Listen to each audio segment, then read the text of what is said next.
Good morning, students. In last class, we have completed the Constituent Assembly. We got to know the composition of Constituent Assembly, how people were elected on Constituent Assembly, and these all things. And today we are going to discuss the guiding values of the Indian Constitution. That means कि हमारे संविधान में जो भी philosophy है, value है, scope है, जो हमारे फोर फादर हैं, अंबेडकर साहब, नेहरू जी, गांधी जी और भी बहुत सारे लोग जो कॉन्स्टिट्यूएंट असेंबली के ड्राफ्टिंग कमेटी के मेंबर थे, ठीक है, वो सारे लोग का व्यू क्या था, उन लोगों का एस्पिरेशन क्या था कि हमारा भारत कैसा हो, ठीक है, इसमें ये पढ़ेंगे। और ये बहुत ही इंपॉर्टेंट टॉपिक है, being a citizen of India, that we should know the aspiration of our forefather, कि आज़ादी के समय उन लोगों का दिमाग पे क्या चल रहा था कि हमारा भारत कैसा हो, और आज हमारा भारत अभी कैसा है, ठीक है। It is very vital to know philosophy, क्योंकि हम लोगों में यही प्रॉब्लम है, मोस्ट ऑफ द सिटीजन्स में प्रॉब्लम क्या है कि हम लोग कॉन्स्टिट्यूशन अपना ढंग से जानते ही नहीं है। हम लोगों का कॉन्स्टिट्यूशन किस तरह प्रिपेयर हुआ, क्या राइट्स है, क्या ड्यूटीज है, ठीक है, कुछ का पता ही नहीं है, समझे ना।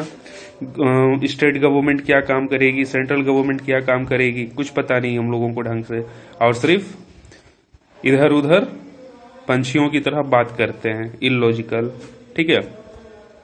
क्योंकि हम लोगों का जो कंट्री है वो कॉन्स्टिट्यूशन सुप्रीम लॉ है यहाँ, तो जो भी यहाँ पर डिसीजन होगा, जो भी चीजें का फॉर्मेशन होगा, कुछ भी यहाँ होगा तो अकॉर्डिंग टू कॉन्स्टिट्यूशन ही होगा, कॉन्स्टिट्यूशनल वैल्यू ही होगा। अगर सोसाइटी का एस्पिरेशन बदल रहा है, अगर सोसाइटी का डिमांड बदल रहा है, अगर सोसाइटी बहुत रैपिडली चेंज हो रहा है, तभी हमारा कॉन्स्टिट्यूशन में अमेंडमेंट होगा, ठीक है, अगर नीड रहा तब। और ऐसे नहीं तो जो फिलोसफी अपना कॉन्स्टिट्यूशन का, सोशलिज्म, रिपब्लिक, डेमोक्रेटिक, ठीक है, इसी बेसिस पे सारा चीज का डिसीजन लिया जाता है। तो तुम ये बोल सकते हो कि तुम्हारा जो सोशल लाइफ है, ये इंडियन कॉन्स्टिट्यूशन समझने के बाद बहुत सारे चीजों में जो तुम्हारे सोशल लाइफ में इश्यूज आता है, ठीक है, उस चीज को बारीकी से समझने लगोगे कि ऐसा इकोनॉमी में अगर हो रहा है तो क्यों हो रहा है, अगर पॉलिटी में ऐसा कुछ डिसीजन लिया गया है सुप्रीम कोर्ट के द्वारा या कोई अदर इंस्टीट्यूशन के द्वारा तो ऐसा क्यों है, ठीक है, ये सब समझने लगोगे और एक अवेयर इंसान बनोगे, है ना, और एक अवेयर इंसान बनोगे। तो इसलिए ये बहुत ही इंपॉर्टेंट हो जाता है इस टॉपिक को समझना, ठीक है। तो काफी सीरियसली पढ़ना, और चलो स्टार्ट करते हैं। Guiding values of the Indian constitution. In this book we shall study the exact provisions of the constitution on different subjects. At this stage, let us begin by understanding the overall philosophy of what our constitution is all about. ठीक है, देखो यहाँ पर already बोला है कि हम लोग क्या समझने वाले हैं, ओवरऑल फिलोसफी, कि हमारा कॉन्स्टिट्यूशन का ओवरऑल है क्या। We can do this in two ways. We can understand it by reading the views of some of our major leaders. पहला क्या है कि जो रीड कर ले मेजर लीडर्स का व्यू, ठीक है, on our constitution, but it is equally important to read what the constitution says about its own philosophy. और लेकिन ये भी इंपॉर्टेंट है कि कॉन्स्टिट्यूशन जो है उसका फिलोसफी क्या बोलता है, ठीक है। या तो आप किसी लीडर का व्यू को पढ़ ले, या तो आप कॉन्स्टिट्यूशन को डायरेक्टली समझ ले। तो फॉर बेटर है कि कॉन्स्टिट्यूशन को समझे, उसके बाद व्यू को समझे कि क्या व्यू है। तो पहले we should know that the what is the philosophy of our constitution, ठीक है, मेरे हिसाब से। That is what the preamble of the constitution does, जो कि preamble of constitution से पता चलता है कि हमारा पूरी फिलोसफी कॉन्स्टिट्यूशन का क्या है, ठीक है, preamble से पता चलता है। इसलिए preamble को बोला जाता है identity card of constitution. preamble को क्या बोला जाता है, आइडेंटिटी कार्ड ऑफ कॉन्स्टिट्यूशन, ठीक है, identity card of constitution preamble को कहा जाता है, कि इसी से पता चल जाता है कि आगे सारा आर्टिकल्स में क्या क्या मिलने वाला है, ठीक है। तो let us turn to these one by one. तो पहले उसका सब टॉपिक है the dream and the promise. क्या ड्रीम था, क्या सपना था हमारा कॉन्स्टिट्यूशन मेकर्स का, ठीक है, उन लोगों का क्या सपना था, वो लोग क्या सपना देखे थे आजादी के समय कि हमारा भारत कैसा हो, ठीक है। तो some of you may have noticed a name missing from the sketches of the makers of the constitution, Mahatma Gandhi, ठीक है। इनका नाम मेकिंग ऑफ कॉन्स्टिट्यूशन में ज्यादा नहीं आता है। ठीक है, Mahatma Gandhi. He was not a member of constituent assembly. In fact Gandhi ji member भी नहीं थे कॉन्स्टिट्यूएंट असेंबली के। ठीक है, yet there were many members who followed his vision. फिर भी उनका विजन को लोग फॉलो करता था। Years ago, writing in his magazine young India, Gandhi ji का कौन सा मैगजीन चलता था? यंग इंडिया, है ना। गांधी जी का मैगजीन का नाम क्या था? Young India. और भी बहुत सारा मैगजीन था। ठीक है, उसमें से एक जो है वो young India in 1931। He had spelled out what he wanted the constitution to do. वो एक्सप्रेस किए इस मैगजीन में कि वो क्या चाहते हैं कि कॉन्स्टिट्यूशन कैसा रहे या कॉन्स्टिट्यूशन क्या करे। देखो यहाँ पर लिखा हुआ उनका मैगजीन का एक जो मतलब एक पैराग्राफ है वो उठा के यहाँ पर पुट किया हुआ। चलो इनका सेंटिमेंट्स को पढ़ते हैं गांधी जी का। गांधी जी क्या चाहते थे? ठीक है, I shall strive for a constitution which will release India from all thraldom and patronage. ठीक है, आई शेल स्ट्राइव, संघर्ष करेंगे कॉन्स्टिट्यूशन के लिए जो कि इंडिया को सारे पेट्रोनेज, किसी के दूसरे के अधीनता से निकालेगा। I shall work for an India in which the poorest shall feel that it is their country in whose making they have an effective voice. ठीक है, कि वो फील करेंगे गरीब लोग। ठीक है, the poorest shall feel that it is their country in whose making they have effective voice, कि उनका पर्सपेक्टिव को भी लोग देखेंगे, उनका एस्पिरेशन को भी लोग देखेंगे, पीपल देखेंगे कॉन्स्टिट्यूशन बनाने में, अपना देश का निर्माण करने में। ठीक है, an India in which there shall be no high class and low class of people. ठीक है, कोई क्लास ऑफ पीपल नहीं। An India in which all communities shall live in perfect harmony.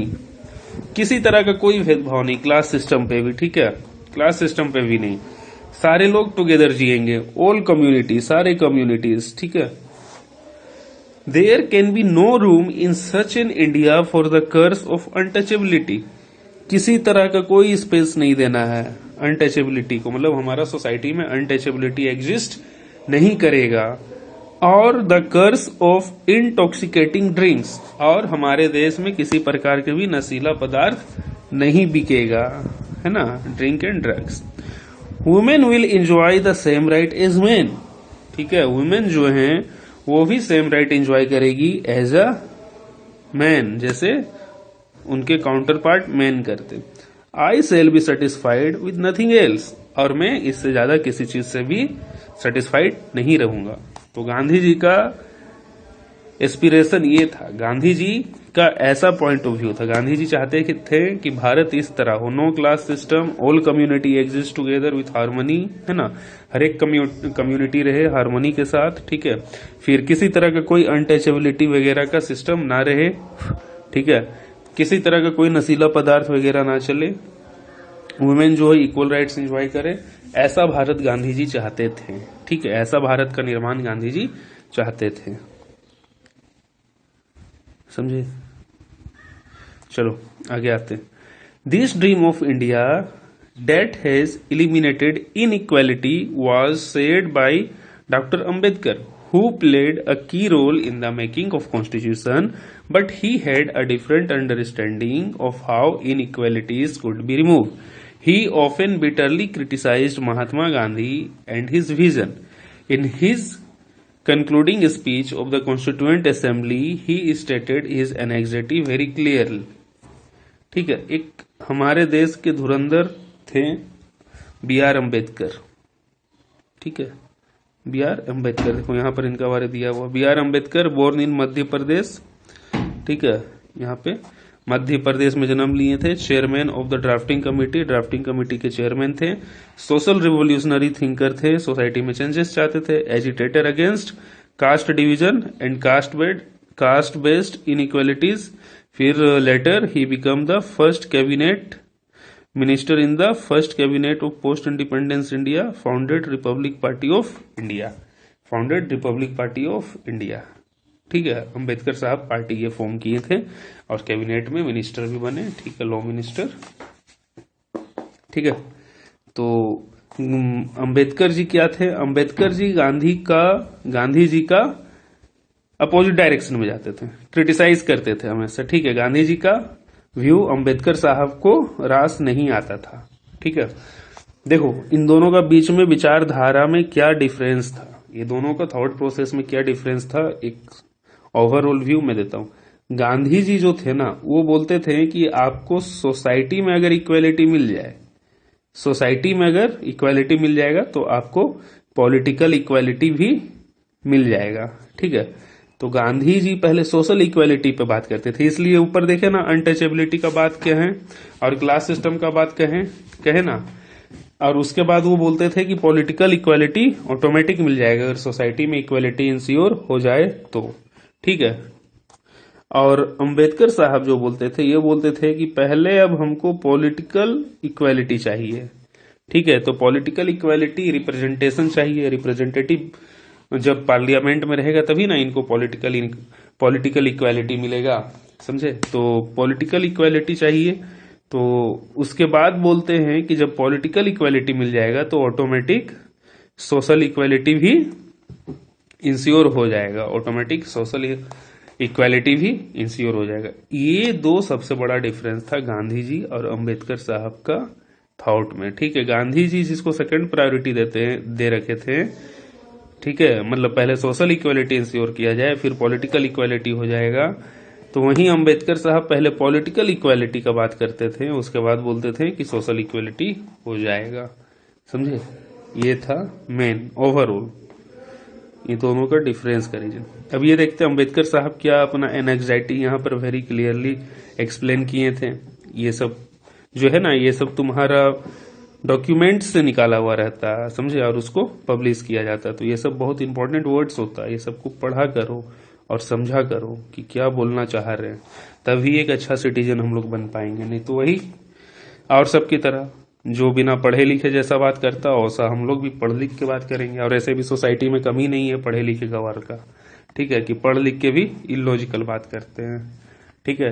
तो हम लोग को ऐसा नहीं होना, we do not have to become such kind of people. हम लोगों को अपना देश का कॉन्स्टिट्यूशन को ध्यान में रखते हुए सारा बात करना है। क्यों? क्योंकि कॉन्स्टिट्यूशन जो है सुप्रीम लॉ है, ठीक है, कॉन्स्टिट्यूशन ही सुप्रीम है, ठीक है। तो हम लोगों को जितना भी बात करना है, जितना भी आइडिया डिस्कस करेंगे कॉन्स्टिट्यूशन को दिमाग में रख के करेंगे। और अगर तुम्हारा ऐसा हैबिट हो गया ना कि कॉन्स्टिट्यूशन को ध्यान में रख के डिस्कशन करने का, तो अगर तुम में से कोई अगर ड्रीम देखता है कि बड़ा होके वो आईएएस बने, ठीक है, या आईपीएस बने, ठीक है, या इस तरह का कोई ब्यूरोक्रेट्स बने, बड़ा ऑफिसर बने, ठीक है, तो इस एग्जाम में ना तुमको बहुत एडवांटेज मिलेगा, इस एग्जामिनेशन में बहुत एडवांटेज मिलेगा। क्यों? क्योंकि तुम्हारा माइंडसेट पहले ही से वैसा रहेगा जैसा उस समय लोग पढ़ के अपना करना चाह रहे हैं, ठीक है। पढ़ना वही है लेकिन क्या है कि माइंडसेट सही नहीं है, ठीक है, माइंडसेट सही नहीं है। तो तुम लोग एटलीस्ट सही माइंडसेट से पढ़ो, बता रहे हैं तो, ठीक है। तो चलो पढ़ते हैं क्या लिखे थे यहाँ पर। On the 26th of January 1950, we are going to enter a life of contradiction. ठीक है, a life of contradiction. देखो 26 जनवरी 1950 को क्या हुआ था? कॉन्स्टिट्यूशन इनेक्ट हो गया था। लेकिन यहां पर अंबेडकर साहब बोल रहे हैं कि going to enter a life of contradiction. Contradiction मतलब विचारधारा में भेदभाव, ठीक है। In politics, we will have equality, and in social and economic life, we will have inequality. ठीक है? In politics, we will have equality, and in social and economic life, we will have inequality. ठीक है? Politics में तो equality maintain हो जाएगा, होगा, लेकिन सोशल और इकोनॉमिक लाइफ में इनइक्वेलिटी रहेगा, ठीक है। In politics we will be recognizing the principle of one man one vote, ठीक है। पॉलिटिक्स में तो हम लोग रिकॉग्नाइज कर दिए one man one vote and one vote one value, ये सिस्टम तो कर दिए। In our social economic life we shall by reason of our social and economic structure continue to deny the principle of one man one value, ठीक है। हम लोगों को, ठीक है, पॉलिटिक्स में तो इक्वालिटी इंश्योर हो गया, ठीक है, लेकिन सोसाइटी में जब बात करते हैं सोशल लाइफ और इकोनॉमिकल लाइफ का, ठीक है, social life and economical life का, तो वहां पर अभी तक जो हमारा सोशल और इकोनॉमिक स्ट्रक्चर है, ठीक है, उसके कारण अभी तक हम लोग ये इंश्योर नहीं किए हैं कि वन मैन वन वैल्यू, मतलब हर एक कोई को equality, one man one value मतलब सबको एक जैसा नजरिए से देखना, इक्वल है ना, यूनिफॉर्म, सबको एक। How long shall we continue to live this life of contradiction, तो इस तरह से हम लोग कितना कब तक जिएंगे जिंदगी, ठीक है, कॉन्ट्राडिक्टरी फॉर्म में। कॉन्ट्राडिक्टरी फॉर्म क्यों? पॉलिटी तो कहता है कि आपके पास इंश्योर हो गया है वन राइट वन वोट, लेकिन सोशल एंड इकोनॉमिक अभी नहीं हुआ है, ठीक है। How long shall we continue to deny equality in our social and economic life, अब कब तक सोशल एंड इकोनॉमिक लाइफ को डिनाई करेंगे, ठीक है। If we continue to deny it for long we will do so only by putting our political democracy in peril, ठीक है। तो ये जो था, ये वर्ड्स था अंबेडकर साहब का, जब लास्ट में कॉन्स्टिट्यूशन बन गया था, ठीक है, कॉन्स्टिट्यूएंट असेंबली का लास्ट स्पीच में, ठीक है। ये स्पीच का एक पार्ट है, एक स्पीच का थोड़ा सा वर्ड्स है जो यहाँ पर पुट किया गया, ऐसा अंबेडकर साहब स्पीच दिए थे। तो इससे ये पता चलता है कि अंबेडकर साहब किस तरह कंसर्निंग थे कि पॉलिटी में तो इक्वालिटी इंश्योर हो गया, but now what about social equality, what about social equality, समझे? ये कहीं ना कहीं कंसर्न यहां से दिख रहा है ये सारे वर्ड्स से, ठीक है। सोचो जरा सा, सोचो कि हम लोगों का आजादी के लिए, फ्रीडम के लिए ये लोग कितना संघर्ष किए हैं, ठीक है, कितना दिमाग लगाए हैं, तब एक ऐसा टेक्स्ट रेडी किए हैं, कॉन्स्टिट्यूशन रेडी किए हैं कि आज पूरा उसे कंट्री फॉलो कर रहा। सोचो कितना कड़ी मेहनत शिद्दत से ये लोग इतना सेंसिटिव काम किए, और आज हम लोग बहुत आसानी से बोलते हैं कि अरे यार क्या है, कॉन्स्टिट्यूशन ऐसे वैसे है, जो ना समझ में आए उसको सीधा डिनाई कर दो, उल्टा पुल्टा उसके बारे में बोल दो। सोसाइटी का तो यही परसेप्शन है, जो ना समझ में आए उसको गलत ठहरा दो। वहां पर ऐसा नहीं होगा सोसाइटी में कि अगर मैं गलत हूं तो मैं थोड़ा देर रुक के जो दूसरा कुछ बोल रहा है उसे सुन लूं और सुन के उसको जस्टिफाई करूं, सुन के उसे जस्टिफाई करूं कि क्या ये सही है या गलत है। ये तो है नहीं एटीट्यूड। तो ये एटीट्यूड ऐसा क्यों नहीं है? क्योंकि स्टार्टिंग से हमारा जहन में क्या डाला जाता है कि अरे भाई साइंस मैथ्स पढ़ना है, ठीक है, बस उसी पर पढ़ाई है। बट रॉन्ग, साइंस मैथ्स पे ही पढ़ाई नहीं है, पढ़ाई उससे ज्यादा आगे ले जाएगा एसएसटी, तुमको सोशल स्टडीज। तुम बहुत बड़े इंजीनियर बन गए हो, बहुत बड़े डॉक्टर बन गए हो, तो लास्ट में तुमको कहाँ रहना? सोसाइटी में रहोगे ना, या चांद पर जाके रहोगे? कहाँ रहोगे? सोसाइटी में रहोगे या चांद पर रहोगे? ठीक है, सोसाइटी में रहना। तो जब आप एक अच्छा सोशल बीइंग है ही नहीं तो आप कुछ भी बड़ा करके कर लीजिए ना, क्या फायदा? आप सोशली कंसर्निंग है ही नहीं, ठीक है। मैं खुद स्टूडेंट हूं साइंस का, मेरा +2 जो है ना ये साइंस से किया हुआ, ठीक है, और जो हायर एजुकेशन है मेरा, ठीक है, ये सोशल स्टडीज से किया हुआ, ठीक है। तो इसलिए हम बड़ा क्लियर कट डिफरेंस देखते हैं कि सोशल स्टडीज क्या कंट्रीब्यूट करता है और साइंस क्या कंट्रीब्यूट करता है। हायर लेवल पर एक अच्छा इंसान बनाने का जो फिलोसफी आता है ना, वो सोशल स्टडीज क्या से आता है। तुम बड़ा बड़ा रिसर्चर को देख लो ना, साइंटिस्ट को देख लो, अल्बर्ट आइंस्टाइन वगैरह, ये सब रिस्पेक्टेड साइंटिस्ट को देख लो, उन लोगों का क्या कोटेशन नहीं है सोसाइटी पे? तो क्या वो लोग सोसाइटी को कंसिडर नहीं कर रहे थे? बट आज का हम लोगों का यंगस्टर का ये एटीट्यूड बन गया कि छोड़ो ना। मेन बात है कि सोसाइटी है बहुत कॉम्प्लेक्स चीज, इसको समझना दाल भात का कोर नहीं है। A+B का होल स्क्वायर नहीं है, A² + B² + 2AB कर दें, ठीक है, ये है नहीं। यहाँ सोसाइटी को समझने के लिए ना आपको सबसे पहले तो एक लिसनर होना पड़ेगा, पैसेंसिव लिसनर, कि सामने वाला जो बोल रहा हम उसको सुने, पहले सुने और समझें। तो यहाँ तो किसी के पास पेशेंस ही नहीं है कि वो सुन सके, तुरंत अपने आप में ईगो प्रॉब्लम आ जाता। तो ये सब है बॉस चुनौती जो हम लोगों को पार करना, हम तो अपना बेस्ट कोशिश करेंगे कि तुम लोग को एक अच्छा पॉइंट ऑफ व्यू दें, एक अच्छा व्यू दें कि सोशल स्टडीज को कैसे ट्रीट करो अपना डे टू डे लाइफ में, और एक अच्छा सोशल बीइंग बनो सारा सब्जेक्ट को पढ़ते हुए। And now further it's your duty कि आप मेरी बात कितना समझते हैं, बट एक दिन जरूर समझ में आएगा जब बड़े हो जाओगे। और अगर मेरा कुछ बात याद रहा तो पक्का उस समय समझ में आएगा कि ऐसा यार पढ़े थे हम कभी, और वो आज दिख रहा, समझे। तो finally let us turn to Jawaharlal Nehru giving his famous speech to the Constituent Assembly at the stroke of midnight of 15 अगस्त 1947। ठीक है, कॉन्स्टिट्यूएंट असेंबली में जो स्पीच दिए जवाहरलाल नेहरू, उनका सिनॉप्सिस यहां पे। Long years ago we made a tryst and destiny, and now the time comes when we shall redeem our pledge, not wholly or in full measure but very substantially। ठीक है, पहले जो इनका inspiration था, destiny था कि जो India होगा, ठीक है, जब कॉलोनी था इंडिया ब्रिटिश का, तो उस टाइम का एस्पिरेशन था, ठीक है। वो पूरा पूरी तो अभी फुलफिल नहीं हुआ है, नॉट होलली, ठीक है, नॉट होलली और in full measure but very substantially, ठीक है। लेकिन जो बहुत इंपॉर्टेंट चीज है उसे, उस प्रॉब्लम को एड्रेस कर दिया गया। At the stroke of midnight hour when the world sleeps, India will awake to life and freedom. A moment comes which comes but rarely in history, when we step out from our old to the new, when an age ends and when the soul of a nation long suppressed finds utterance.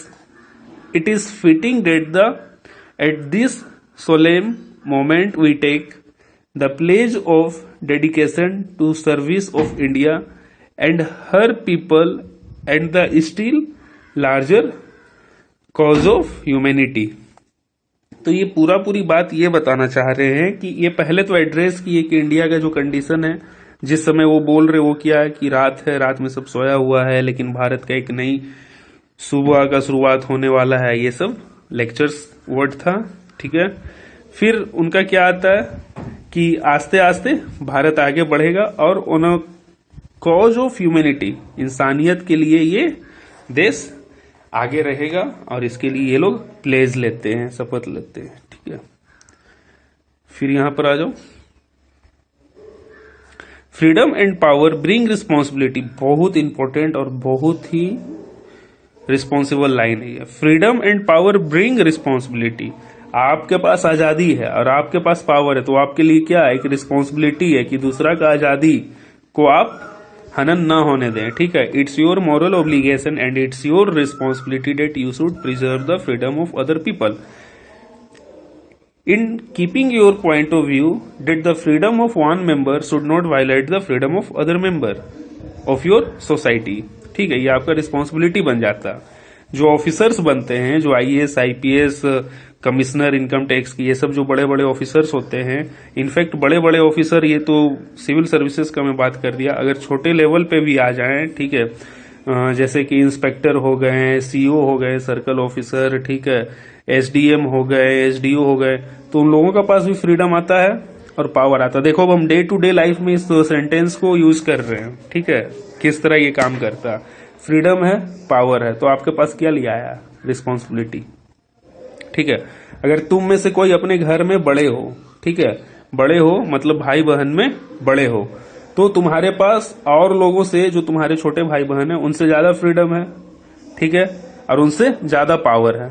किस term में? Freedom घूमने फिरने का, पापा जा रहे हैं घूम कर आ रहे हैं फ्रेंड के साथ, मम्मी जा रहे हैं घूम कर आ रहे हैं फ्रेंड के साथ, ठीक है, तो ठीक है बेटा या बेटी जाओ, लेकिन जल्दी आ जाना, ठीक है, फ्रीडम मिल गया। पावर है कि अगर तुम मम्मी पापा को कुछ अच्छा बोल रही हो तो मम्मी पापा उस चीज को समझ रहे हैं, ठीक है, तो फ्रीडम और पावर आया। तो यहां पर तुम्हारे पास रिस्पॉन्सिबिलिटी भी तो है कि तुम्हारे जो छोटे भाई बहन हैं और जो फैमिली मेंबर है, तुम उन्हें अच्छा गाइडेंस करो। आता है ना भाई, हमारा सोसाइटी में क्या होता है, हम लोगों का फैमिली इसी तरह वर्क करता है ना, मिडिल क्लास फैमिली, यही पॉइंट ऑफ व्यू से चलता है ना। तो खुद पर तुम पुट करके देखो ना, ये जो लाइन है किस तरह ट्रूथ है। Freedom and power bring responsibility. देखिए डे टू डे लाइफ में यूज होगा भाई, डे टू डे लाइफ में यूज होगा भाई मेरे। ये सिर्फ हम पोस्टमार्टम कर रहे हैं तुम लोगों के लिए, नहीं तो शॉर्टकट में भी हमको पढ़ा के निकलने आता है, इसको स्किप कर देते हैं हम। ये पोस्टमार्टम कर रहे हैं तुम लोगों के लिए कि तुम लोगों का जो थिंकिंग स्किल है, थॉट प्रोसेस है, सोचने की शक्ति, वो मैं ऊपर लाऊं। ठीक है, इसलिए मैं इतना कोशिश कर रहा हूं, प्रयास कर रहा हूं, इतना मल्टीपल व्यू से समझा रहा हूं। ठीक है, तो कुछ तो यार कुछ तो करो। फिर आगे आते हैं। The responsibility rests upon this assembly मतलब constituent assembly, a sovereign body representing the sovereign people of India.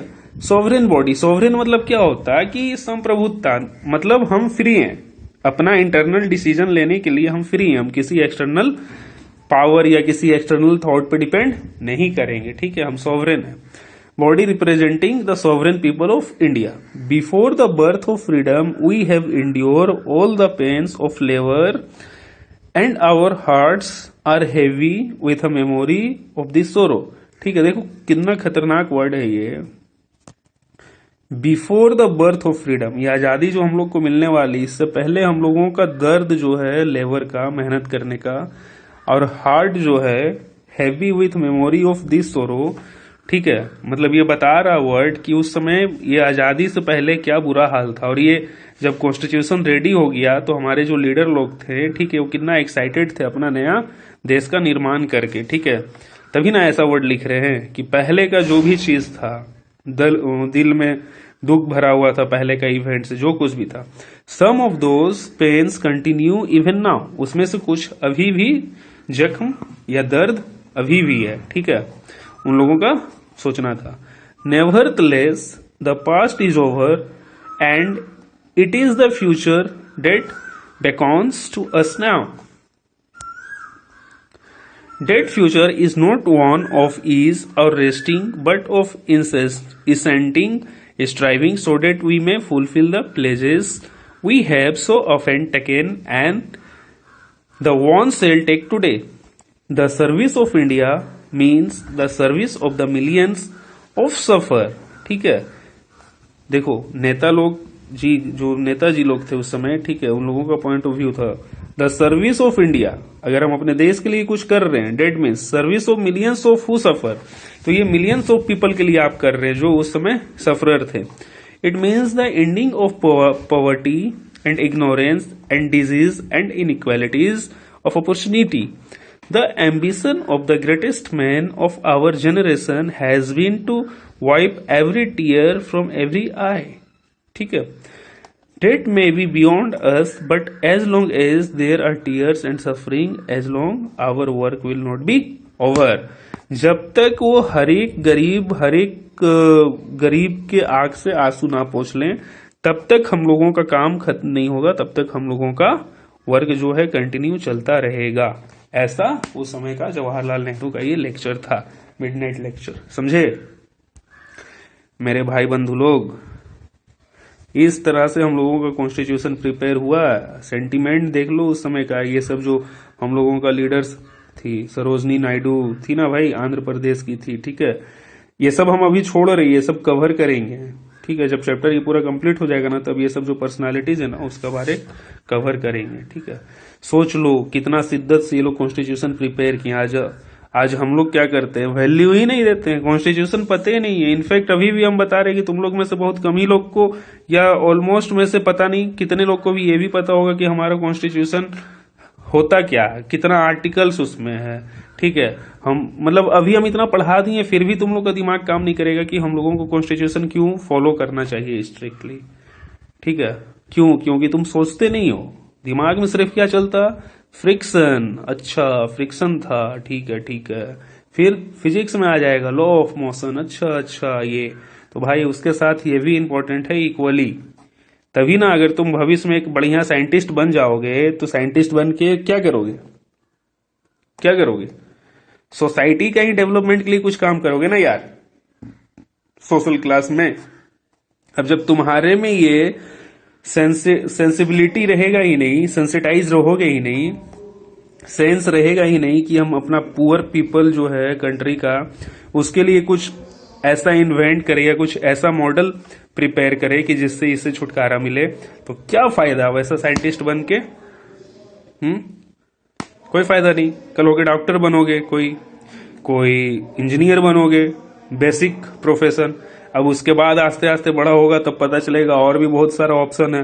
Pilot बनने का है, मर्चेंट नेवी ज्वाइन करने का है। मर्चेंट नेवी मतलब जो पोर्ट आता जाता कार्गो वगैरह बिजनेस ट्रिप के लिए। फिर सिंगर बनने के लिए है, फिर लिंग्विस्टिक बनने के लिए, बहुत सारा प्रोफेशंस है इतना को छोड़ के, ठीक है।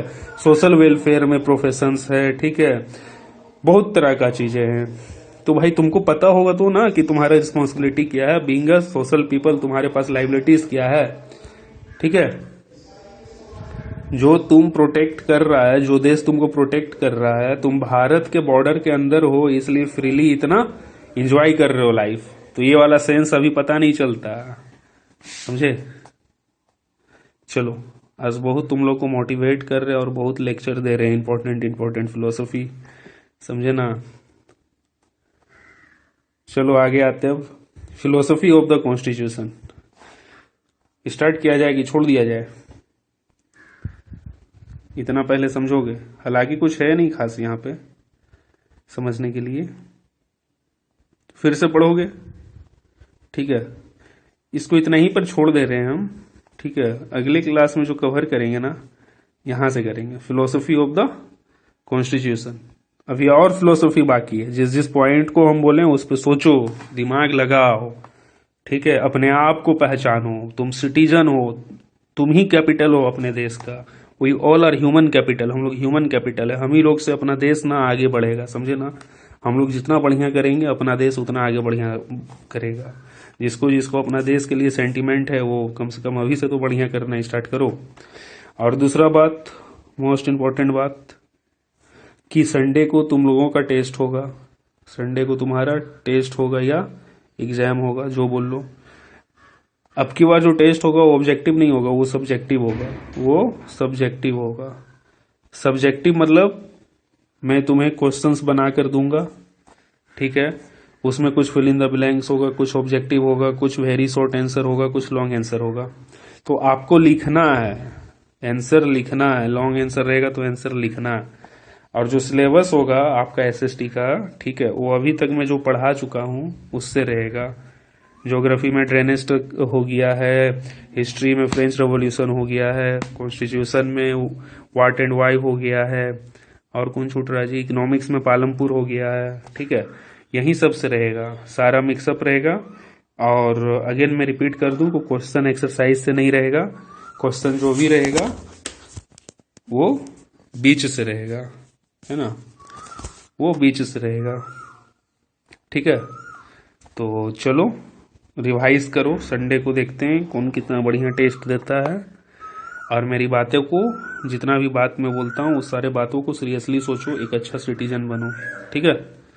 चलो, थैंक यू, गुड बाय, कल मिलते हैं लेक्चर के साथ, बाय, टेक केयर।